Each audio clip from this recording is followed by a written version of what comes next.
If you start with the first process, which was to be 100% self-supplied by renewable energy, the first 10 years, we made a very ambitious plan then and actually successfully met these goals. We were, after 10 years, producing more energy than we totally consumed.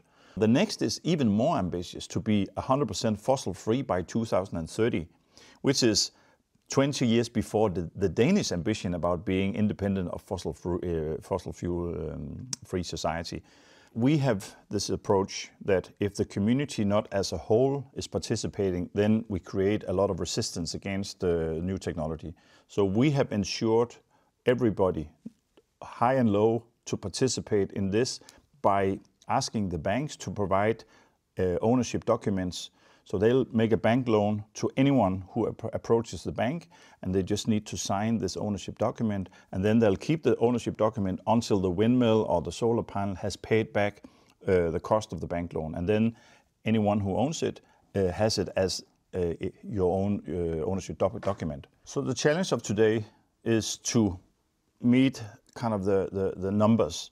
So for energy savings, energy conservation, we have already met 20-30% energy conservation in houses, which is the lowest hanging fruits on the tree.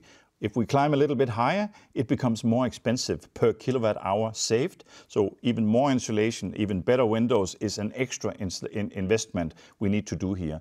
And the cost of saving the first 20% is much more efficient than the next 20%. So this is again the numbers.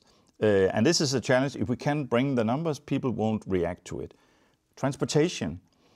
We still depend on ferries and trucks to distribute and deliver all the goods and people who want to travel around. And we have bought a new ferry, a 200 million Danish kroner hybrid ferry to the mainland Jutland, which is running on LNG gas, which is kind of a front runner for our own production of carbon-free fuel made out of waste, a biological material, methane. But the market price, the global market price on gas is low, which means that our production price is high. So if we can't meet the numbers, the director, the CEO of the ferry company, he won't be happy, because he will then be forced to buy more expensive fuel and the ticket price will go up and will be very unpopular in the local population because it's more expensive to drive a more sustainable ferry. For electric cars in the population, they are still suffering a little bit from capacity.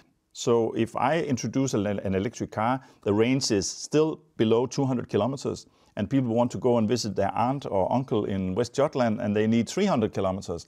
And the car is even more expensive than a similar car made with a combustion engine. So for me, it's really hard to convince people to choose an electric car in front of a combustion engine with a high efficiency. The capacity of wind power has gone up also. So we have today 1 megawatt wind turbines, which people like, they're good. The next generation, if we want to repower the existing structure, will be 3-4 times bigger. And then we go up in numbers again, and the investment will be humongous. And we need to kind of find a lot of other investors, because this kind of money is not here on the island. Solar panels, we have had a period where people are putting nice solar panels on their own roofs.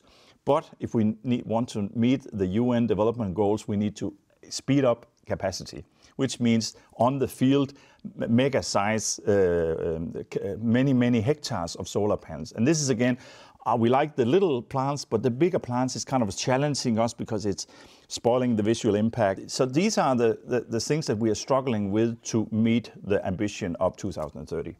To make this work, we need, in the European context, we need a very direct framework that will help the good stuff and punish the bad stuff, which means, again, in Denmark, we've had a high carbon tax on using fossil fuels.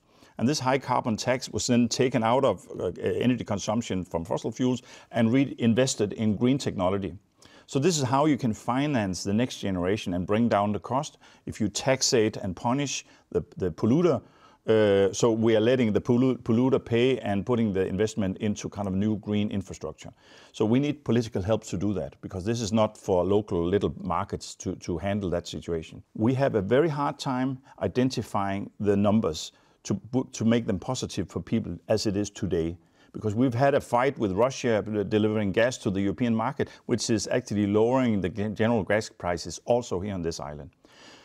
So if we don't do anything about that, we cannot produce the right numbers and nothing will happen. People will be resting and waiting for the market to change. I think our dream is still there. So if you're talking about technology and economy only, then you forget about culture and social wealth. I think I live in a very beautiful community. We know each other, we shake hands, and we can meet everybody. I can call anyone and he'll come and help me. So we have a high social wealth here. We are socially a very strong little community. I think that's very important in this message also. So we can actually fight low gas prices. Because if we're only talking about market and economy, then we'll be kind of grumpy little narrow-minded people who don't believe that the community is valuable. There's a reason why we live here. Otherwise we should just move to Copenhagen or to Brussels or to any big city, because that's what everybody is doing.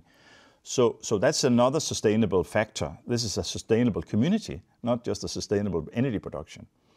And I think these two things, we're juggling a little bit between technology and economy and social capacity.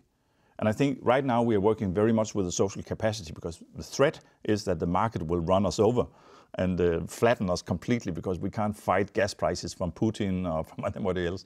So what can we do locally here as a consequence of our own activity? And I think that is even more important. You prepare people for the next battle, and we want to fight for a greener community here. And I believe the gas price will go up. I believe electricity prices will go up. That's everybody's prediction in the market, and it'll happen quite soon. So we need to prepare for that.